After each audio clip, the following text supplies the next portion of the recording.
সুচারুভাবে সম্পন্ন হয়েছে। আজকে যে বিষয়গুলা আপনাদের সামনে আমরা প্রত্যক্ষ করেছি, দেখেছি, এগুলা মৌলিকভাবে আমাদের মৌলিক যে যোগ্যতা, ইলমে ইস্তেদাদ অথবা যোগ্যতা, এটার মাঝে পড়ে না। এগুলো অবশ্যই যোগ্যতা, এগুলো অবশ্যই জরুরি, তবে আমাদেরকে ভুলে গেলে চলবে না। আমাদের মৌলিক যোগ্যতা সেটা হলো কোরআন এবং হাদিস থেকে সরাসরি উপকৃত হওয়ার মতো যোগ্যতা অর্জন করা, এটাই হলো আমাদের মূল যোগ্যতা। এই যোগ্যতা কোরআন এবং হাদিস হলো সকল ইলমের উৎস, মাম্বা এবং মাজদার। এই জন্য আমাদের প্রত্যেককে এই সকল কর্মর পাশাপাশি বরং সবচেয়ে গুরুত্ব দিয়ে যে কাজটা আমাদের করতে হবে সেটা হলো আমাদেরকে একজন দক্ষ আলেম হতে হবে। কি হতে হবে? দক্ষ আলেম। আমরা সবাই জানি আমরা এই মাদ্রাসায় কেন ভর্তি হয়েছি, বলেন সবাই বলেন, কেন ভর্তি হয়েছি? আলেম হওয়ার জন্য। সহজ কথায় বললে কিসের জন্য? আলেম হওয়ার জন্য। আলেম কাকে বলবে? আলেম বলবে ওই ব্যক্তিকে যে কোরআন এবং হাদিসের নস থেকে সরাসরি উপকৃত হতে পারে, সরাসরি কোরআন এবং হাদিস নস বুঝে ব্যাখ্যা বিশ্লেষণ করতে পারে, অন্যকে বুঝাইতে পারে। এই যোগ্যতা হলো আমাদের মূল যোগ্যতা। আমরা সবাই এতদিন পর্যন্ত নানামুখী বিষয়ের দিকে আমরা মনোযোগী ছিলাম। আজকে থেকে আমরা আমাদের কিতাবে ইস্তেদাদ এবং যে মৌলিক যোগ্যতার জন্য অর্থাৎ আলেম হওয়ার জন্য আমরা এখানে ভর্তি হয়েছি, এই বিষয়টার দিকে আমরা ফোকাস করব।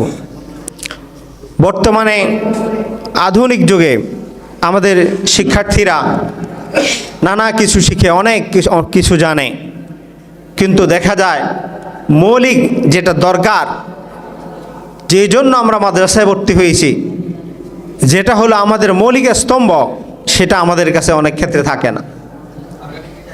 গত বছর হাইয়াতুল উলিয়াতে যারা পরীক্ষা দিয়েছে, 30 থেকে 34,000 শিক্ষার্থী পরীক্ষা দিয়েছে।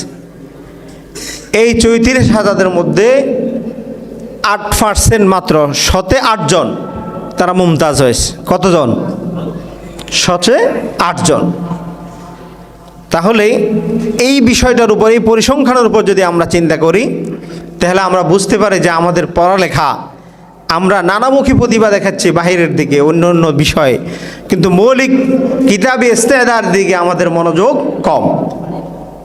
এই জন্য আমি আজকে এই কথাই বলে শেষ করছি। ইমাম শাফি রহমতুল্লাহ আলাইহি বলেন, মাল্লাম